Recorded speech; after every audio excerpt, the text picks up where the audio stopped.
back to Tight Sports. Welcome back to Tight Sports. Thank you for joining me here today. It's that time. The proving grounds are open. They may be a little damp, but it's time. We've been waiting for this. I've been waiting for this since they announced who the coach is going to be. Because this is going to tell us a lot about our squad. Georgia coming over to Tuscaloosa. I think the game kicks off at 7:30. I will be watching that game live. No need to watch by yourself. No need to be at work. and you really can't, watch the game. But, listen to me. You'll hear me cheering and crying and kicking and breaking stuff. And I ain't breaking them. I can't afford to be breaking stuff. But before I get into that, as you guys may know, the quarterback at UNLV has decided that he's going to take a red shirt. 4 games into the season, as he said, promises were made, and since promises were not kept, he's out. Now, a lot of people don't like that. I, for one, say stand on the young man. You grown? I said, man, been in school. He already graduated from college. If promises were made and promises were not kept, that's his right. He'll move on. Now, the next person that signed him might be the fool, especially if you don't investigate what the actual claims are. That's a lot different than what went on at USC. Bear Alexander, I think he was from Georgia, went to Georgia, and he didn't make it at Georgia or didn't get on the field at Georgia. He's at USC. He's playing. He's getting run through like a turnstile as a defensive lineman. And he said he was supposed to play 40 snaps. A lot of freshmen would love to play 40 snaps, but sometimes they put you out there for 10, 15 to see if you can even handle it. And maybe you just can't handle it. However, it's his right as well. He has decided to take a red shirt in his, I think he's a red shirt sophomore year. I thought he had a great freshman year at USC. I thought he was all over the place for a freshman, but they decided not to play him as much, and he's out. Okay. Now, as I will say, you would be the fool to sign him at your Power 4, the majority of the Power 5, the top-ranking FCS, and some HBCU programs. Next time I see Bear Alexander play, he needs to go down to a Division III school or some D2 school that's not really worth his salt, and then spend his senior year trying to make it into the NFL. That's just how I feel about it. I mean, we don't, there are, what? There's 130 some programs out there. And going back to the UNLV thing, to say that somebody didn't communicate properly, there was a misunderstanding in the agreement, or somebody just straight lied, I'll go for it. Now, at UNLV as well, the 4th string running back, he also opted out. He wasn't playing. He just said he'd rather test waters elsewhere. That's his right. And maybe that's the thing to do. My question to you guys is, the NCAA or some of these conferences, they're going to fix this. They're going to fix this. I know it's going to be standard contracting for the school, for the conference. They're going to fix this. Does this give the NCAA back some of his teeth? Because they're kind of weak right now. They still dilly-dallying over there with Michigan, and Harbaugh's in the NFL playing almost 25% through the season.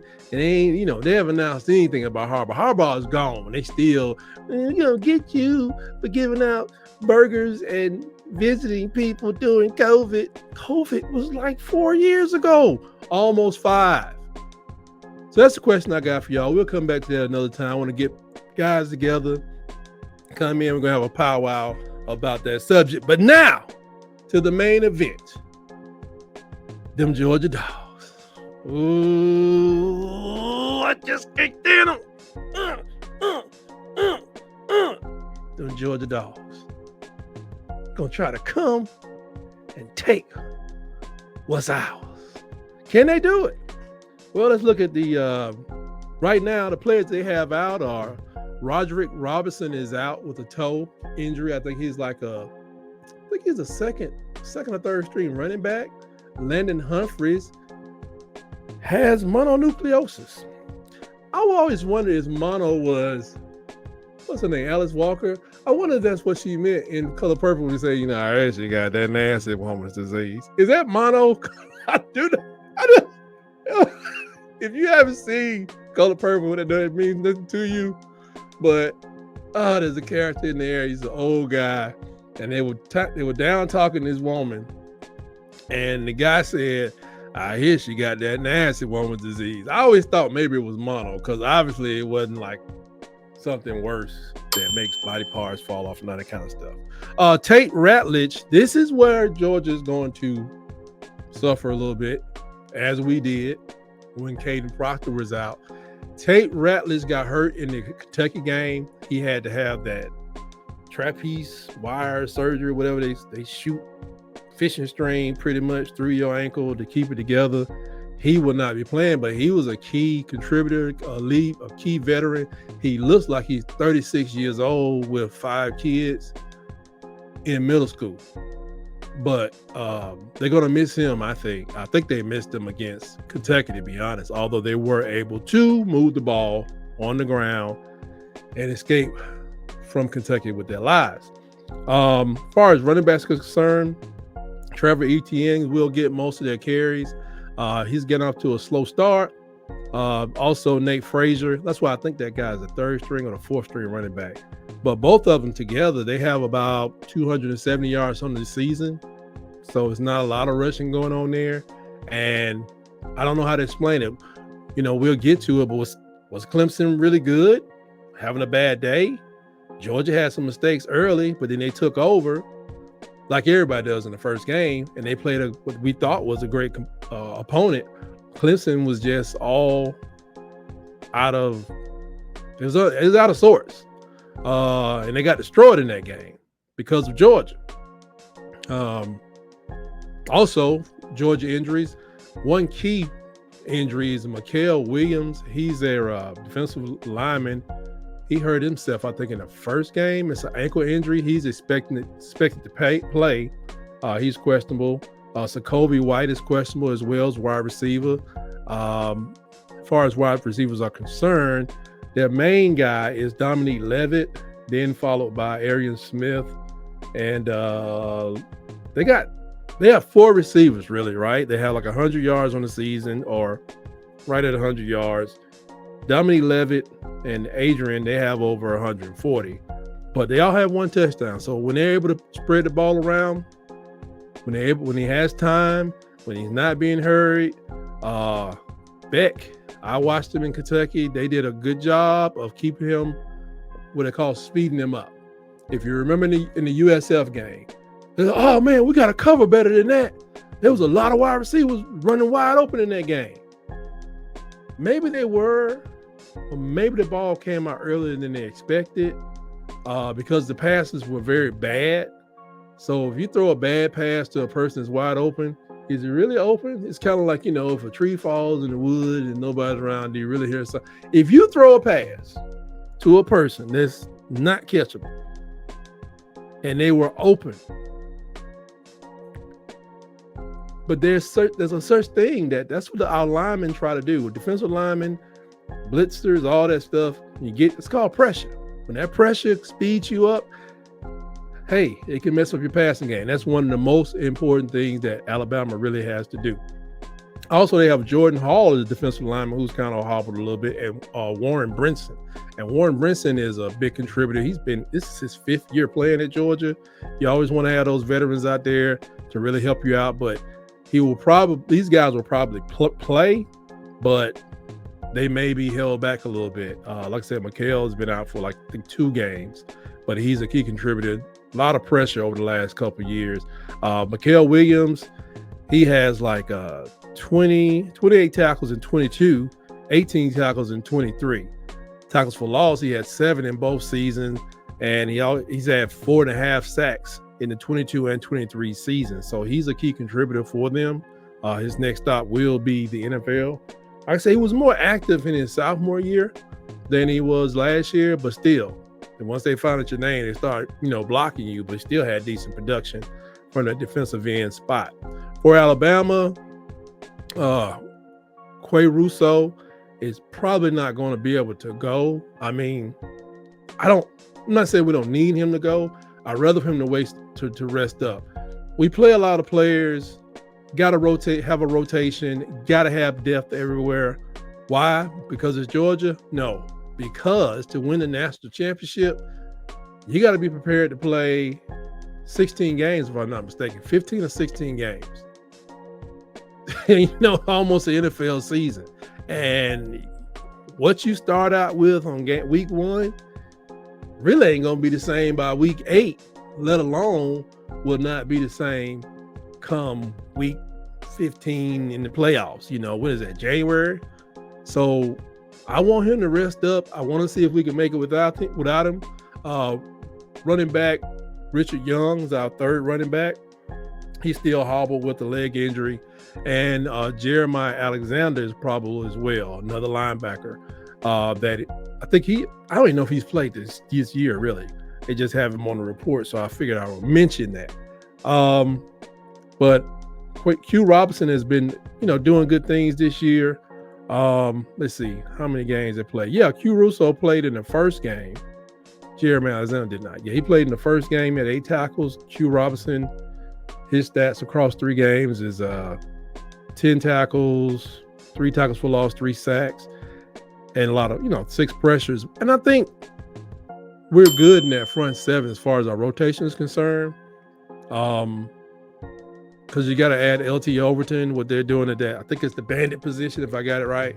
They're doing big things. And then you're talking about Deontay Lawson, Jahad Campbell, and then come back with Q Russo again.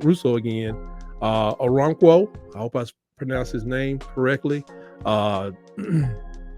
They rotate pretty well. You want to have depth, but may have to play people that hadn't played a lot just for a couple plays because they got to be ready. So do I expect Alabama to go out there and just shut out Georgia? Not at all. Not at all. Be great, but Georgia will score. So just go ahead and release that little bit of stress. Georgia will score. Now, players that have come off the injury report, thank goodness, Cole Adams, our main punt returner, he's back. He had an arm issue. Sometimes you just need somebody to catch the ball sure-handedly. Mbakwe has been back there. I think Ryan Williams has been back there. And I really think that's going to be a key to the game. I'm thinking one of those freshmen, because I always think punt return in college is even in the pros, it's a rookie, it's a freshman thing, it's a sophomore thing too, but you kind of got to be, you got to be fearless to catch that punt with your head up, and then got to be more fearless to take off and make something happen. And that usually happens with case in point, Antonio Brown, after the first 4 years, that was it. He didn't do no more than the NFL, but he was good. And some people are able to keep it a lot longer. That focus on executing that punt return. But we do have people there, and really good news is Mal Moore. He had a concussion. He collided with Keon Saab in the Wisconsin game. Cleared protocols, been practicing all week. No problems there. Now, when you look at this Georgia offense, 31 points a game, 402 yards of offense, their line plays really, they protect the quarterback, but their run game has been slow, probably because they lost their starting guard. They have receivers. They also, they have running backs. All they need is the opportunity. It is going to be the Alabama's defense's job to limit those opportunities. Now, Beck, he doesn't run as much as nobody runs like Jalen, but you can't get that guy time. I really do respect his arm play. I respect his decision making has been off this year that I noticed in some games. But it's all with time. He can't be hurried, and that's probably because this line hadn't gelled the way they want to. So depending on if we can get pressure with 4 to 5 players, I really think we have a chance to limiting their big plays, which they don't have a lot of big plays compared to Alabama. Our defensive secondary is young, but so is theirs. I know they had a lot of production coming back. I know they had a lot of seniors coming back in their front seven or juniors, but nobody talks about the fact that their cornerbacks are really just about as inexperienced as ours. They had to use transfers, whatever, to make it happen. And I probably give ours, I would say it's even match. Same thing for the front seven. We've been a little more productive, but it could be just a slight differences in the scheme because we're basically running the same offense, which is good because Milroe's seen it and Beckett's seen it. What they probably haven't seen that Alabama offers is their defensive line is still trying to prove themselves. They're trying to prove themselves, and they've given up some yards to Kentucky they didn't want to give up. They were able to be schemed and slowed down. But where I worry about us from offense, we got 21 drives for touchdowns. 14 drives took 4 plays or less. We didn't take time off the clock. Now, were we practicing our big explosive plays? The plays, if you think about this series, 07, Matthew Stafford, fade route, what was that, 30, 35-yard throw, fade route in the corner of the end zone. Tua, big plays really decide this game. And last year was kind of we took control of the game. It was a dogfight.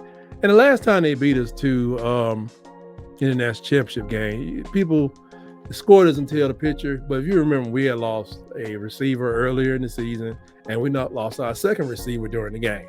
And it kind of handcuffed Bryce, and they dominated us, I think, 33-18. That won't be the case tomorrow. We will be fully loaded. There will be some mistakes. They say they had time to work on their run fits. Like that's a word for a run, stopping the run on defense. And I really expect our defense to make some improvements there because I could almost see where there was confusion.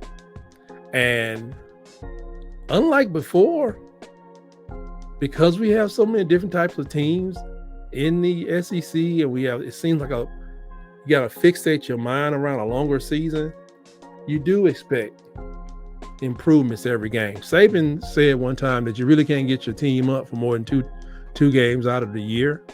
Well, that may very well be true, but I don't think you have a choice now, whoever you are. Because, like I said, the next several games we have, next 6 games that we have, they're tough games. So you may not be able to get up or may not have to get up if you stay up. And I think that's the kind of thing, as has been reported, that's the kind of coach DeBoer is. He wants people to get up, stay up, do your best every day, each and every play. Now, when it comes to our offense, a running game from Parkinson, Booker to Proctor is lethal. It's even lethal really all the way across the line with the other guards. That Jaden Roberts is lethal. They can crack a hole open in Fort Knox and get a running back in there. Get to the second, and one of them can get to the second level. They can really spring a running back. I expect these guys to use their dominance early to set a tone in this game, because we're going to need to take some time off the clock. We need to be methodical. We need to keep them off the offense off the field, not because we're scared of their offense, but we want to throw off their rhythm as well. The problem I have with our line is not even Wilkin Formby. It's something I saw in the Wisconsin game. If you know, when a lineman goes out and they engage a defensive person, they get a stalemate. I mean, they still the line, the offense kind of wins. If I get you to stay there, that's one thing. But one thing I'll tell you, because I am a Pittsburgh Steelers fan, Wisconsin has some professional talent on their defensive line, especially lining up in front of Caden Proctor. On 2 occasions on passes, Caden Proctor, he didn't do this. He met that big old dude, got bent backwards and was backed into Jalen on 3 occasions, if I'm not mistaken. And I point that out to say, yeah, this Wisconsin guy drove you back.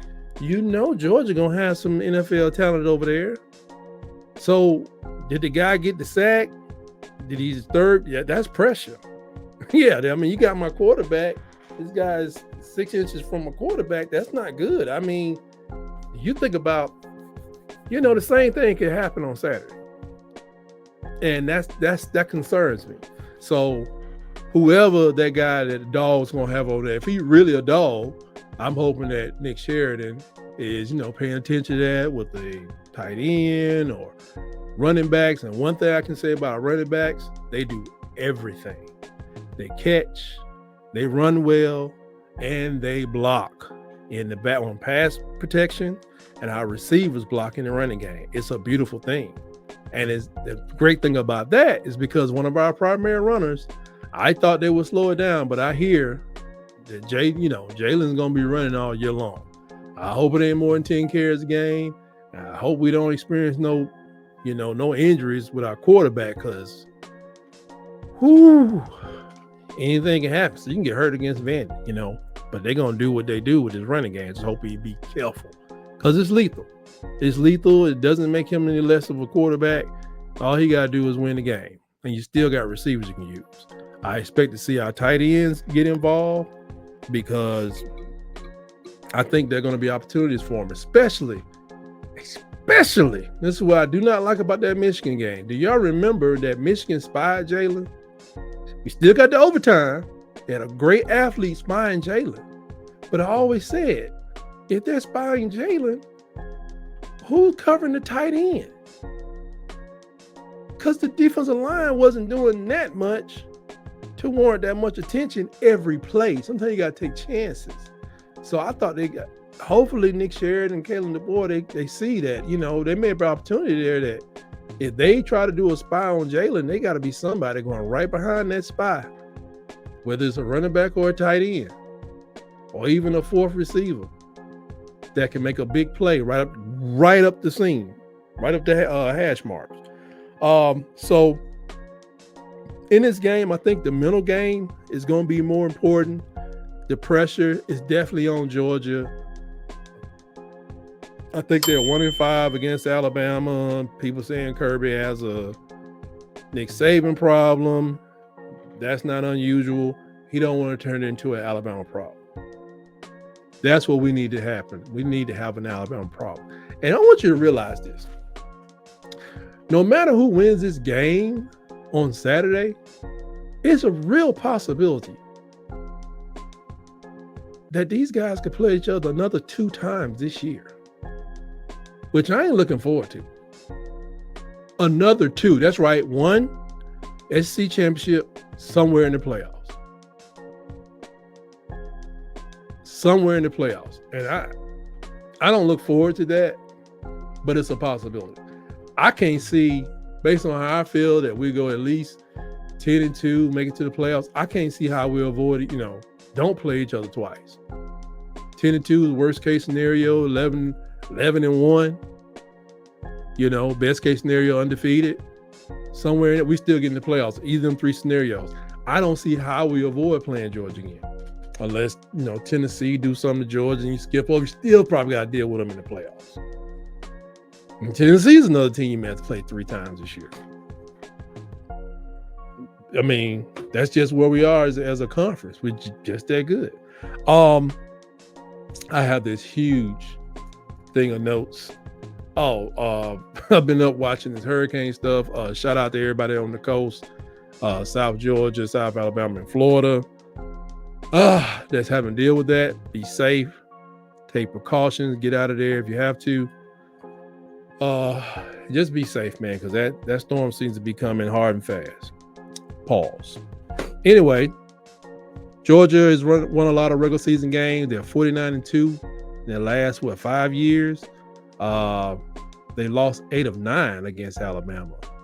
28 straight regular season games. Time for that to come to an end. But Alabama we haven't been tested. Let's be honest. But I've always thought it was something weird about our offense. Like they always try to throw deep to this guy, to that guy. It sets you up for the okie doke.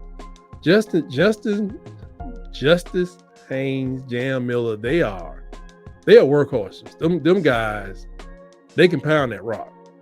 And we're going to need to have, like I said last week, we're going to have a couple of drives, 6 to 8 minutes game time long, where we control the Georgia defense. When they just hold their hand in their head and be like, man, what are we going to do with that?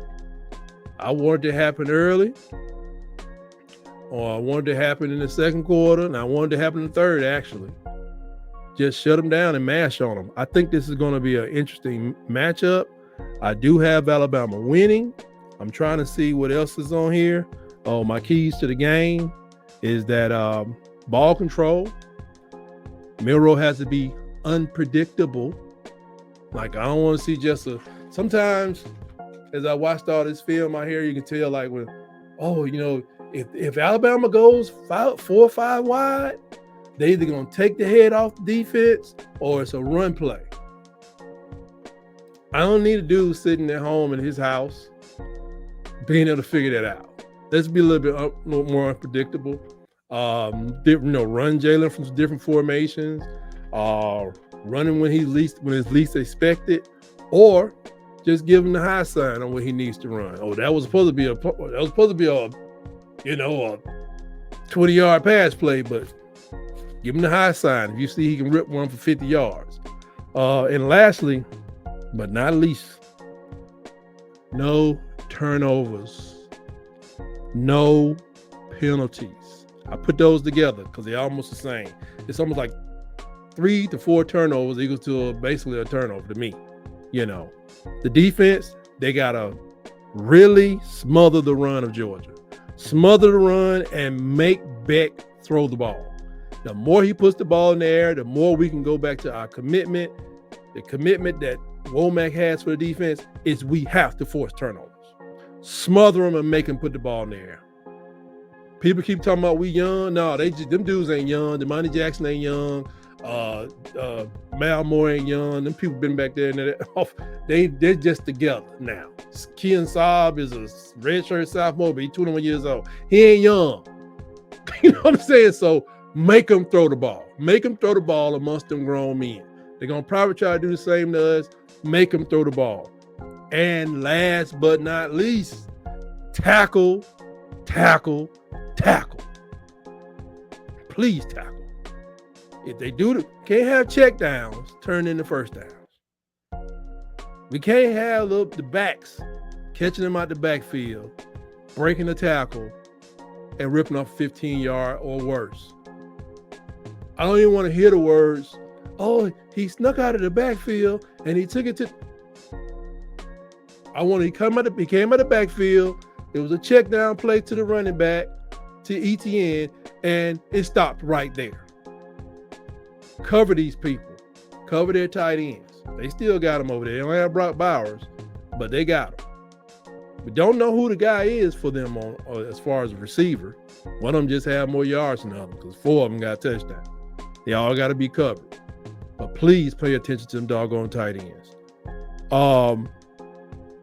Let me see.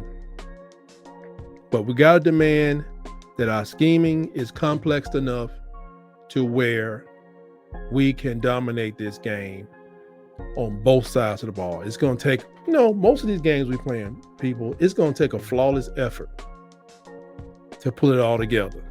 And with that, I got my final score. I got my final score 31-23. Crimson Tide wins in a classic matchup. And that's all I got for this game analysis. It's different than others because it's that important. It will happen again. But that's all I got for now. Roll Tide to you. Everybody be safe in this weather down south. and wherever you are. And until then, always remember, roll, tide, roll.